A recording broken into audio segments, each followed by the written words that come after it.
E aí galera, beleza?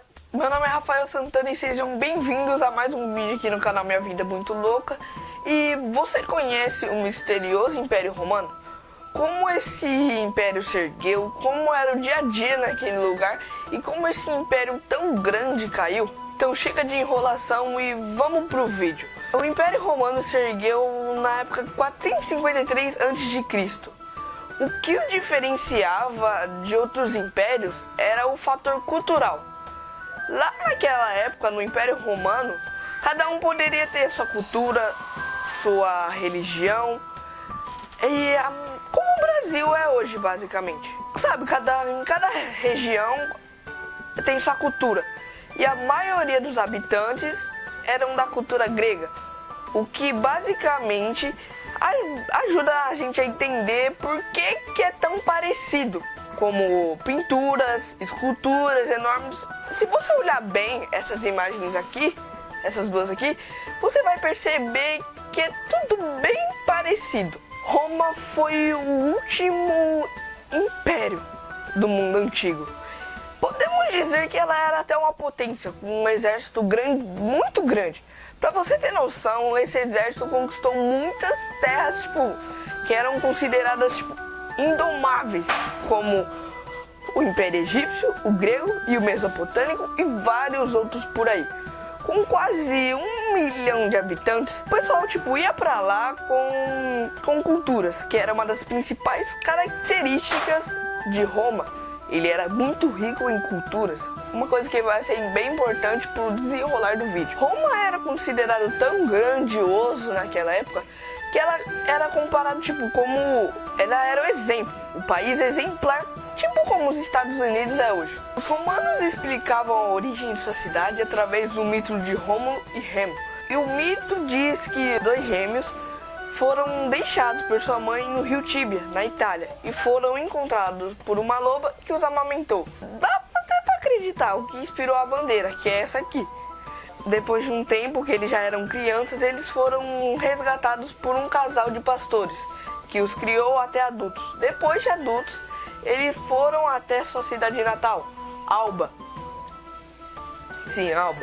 Então eles ganharam terras para fundar uma nova cidade, que seria Roma. Segundo alguns historiadores, Roma foi fundada a partir de 3 povos: os gregos, os etruscos e os italiotas.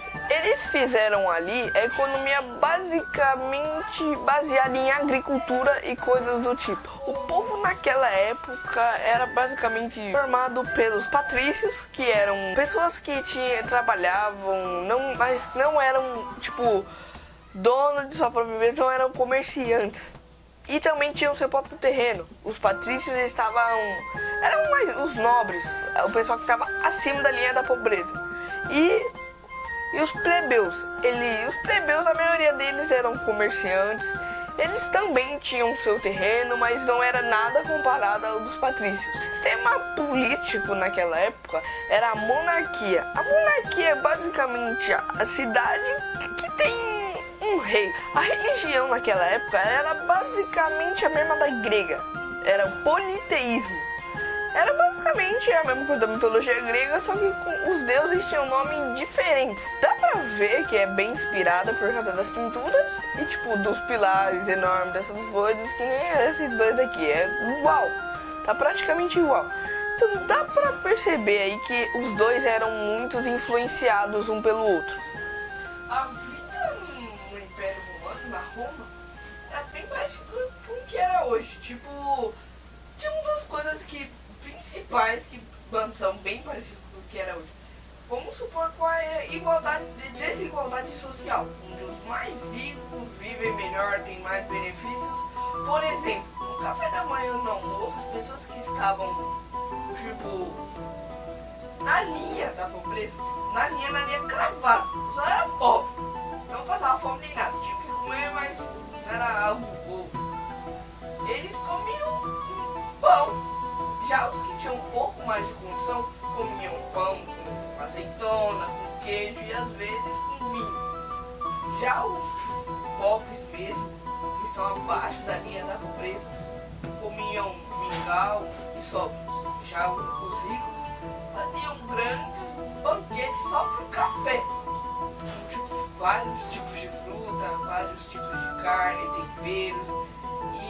quando eles terminavam, não tem essa de vou guardar. Já era. Terminou a refeição, joga fora e chega. A maioria dos romanos viviam em um tipo de casa, um tipo de prédio daquela época, chamado insulário. Eles tinham no máximo 7 andares, e nos andares mais altos que tinham mais chance de serem inundados, porque o sistema, pensando nesse negócio que transportava água para cima, não era algo tão bom, viviam os pobres. Já nos mais... os pobres eles pagavam ou diariamente ou semanalmente. Já nos andares mais baixos viviam pessoas que tinham mais condições.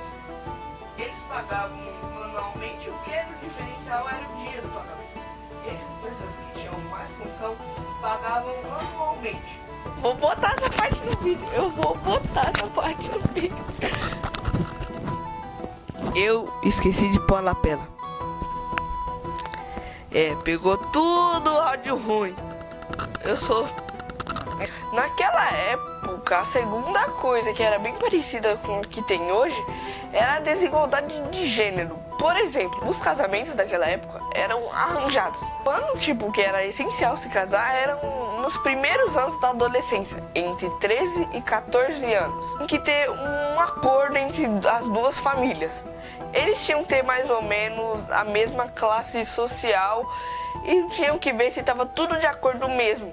E depois eles já passavam para a segunda parte, que era o planejamento do casamento. Uma pessoa com nacionalidade de Roma não poderia se casar com prostitutas, milhares, tipo primas, e nem poderia se casar com estrangeiras, tipo eu sou brasileiro. Eu não poderia me casar com uma italiana ou com uma alemã. E se caso a mulher traísse o seu marido, ela não poderia se casar mais. Mas para o homem não tinha essa regra, ele podia ficar com quantas elas quisessem, coisa que era bem comum naquela época. Naquela época também tinha diversão, lazer, por exemplo. Lá, depois do meio-dia, o povo da classe alta e se dedicava o resto do dia a lazer e essas coisas. A maioria dessas atividades eram públicas, ou seja, compartilhavam ricos, pobres, homens, mulheres.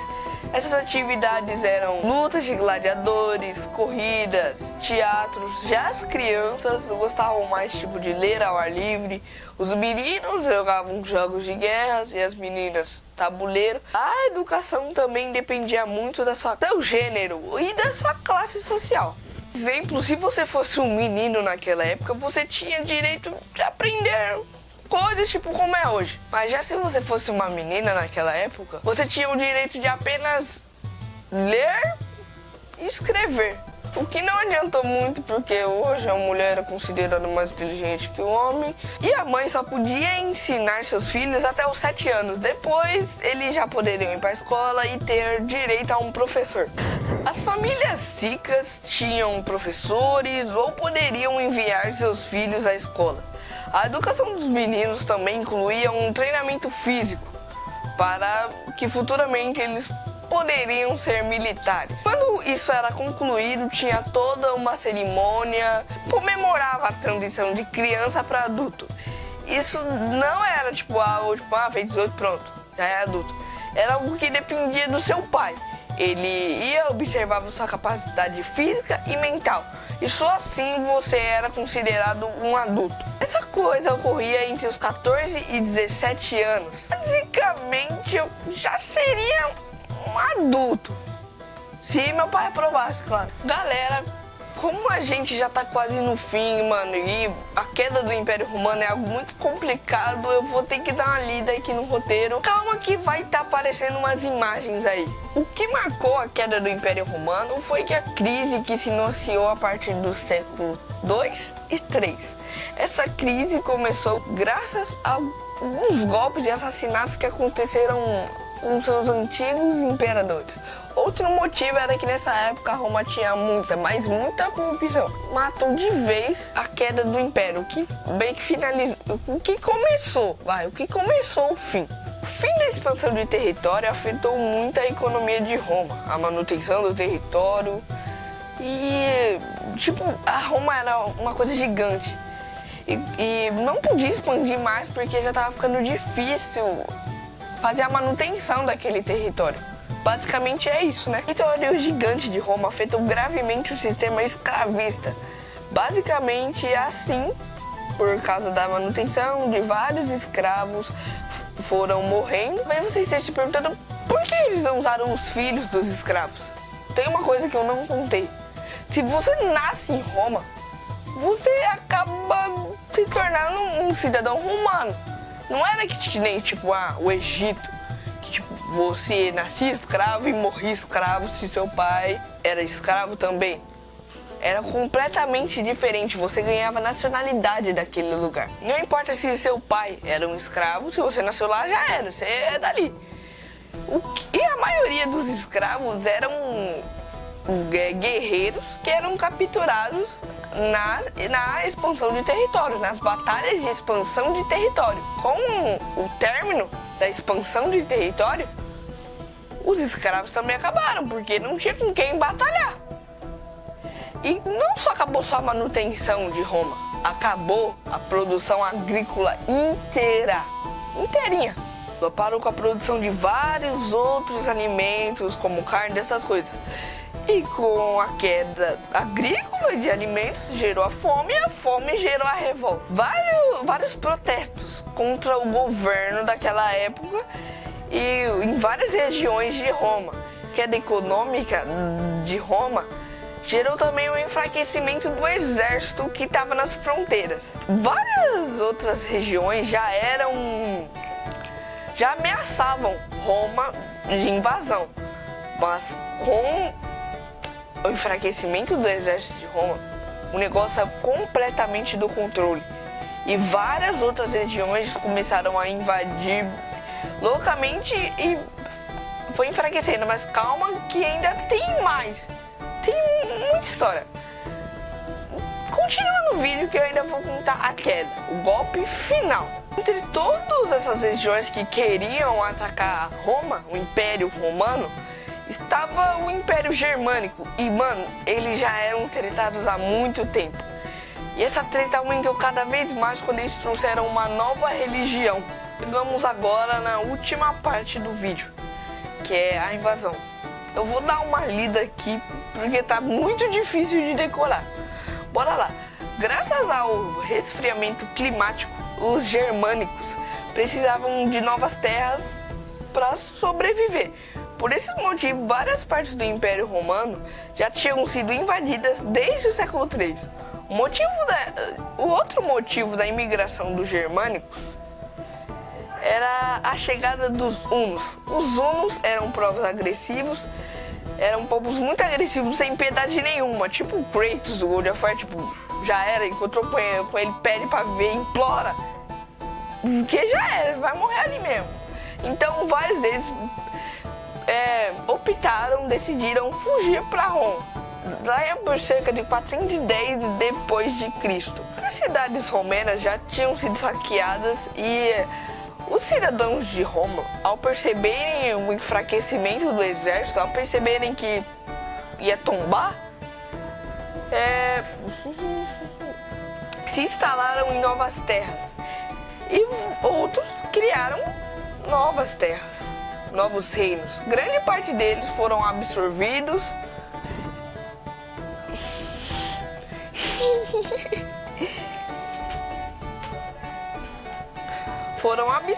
por outros impérios em outras guerras. Em 476, tudo estava organizado no ocidente do Império Romano e nesse mesmo ano, os germânicos começaram um ataque final.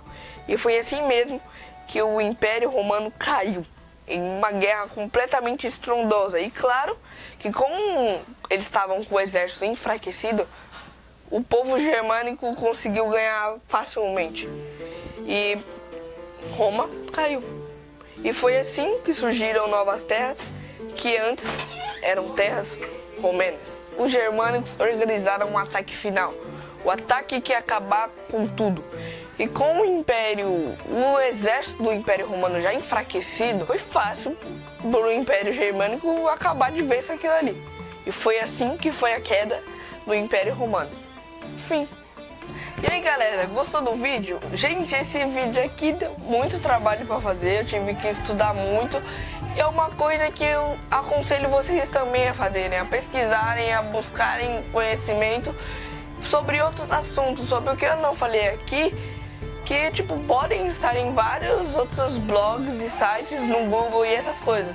Porque uma coisa que eu observo muito é que adolescentes assim que nem eu tenho 13 anos, só ficam jogando, redes sociais, essas coisas, e na minha opinião a gente tinha sim que buscar um pouco mais de conhecimento. Então, por favor, passe esse vídeo adiante para que as pessoas também possam saber, né, histórias e essas coisas do tipo, que vão ter muitos vídeos iguais a esse sobre informação, mas também vão ter vídeos sobre outros assuntos, tipo, sei lá, um tente não rir, essas coisas. Então, por favor, se inscreve no canal, deixe seu like, valeu, falou, tchau.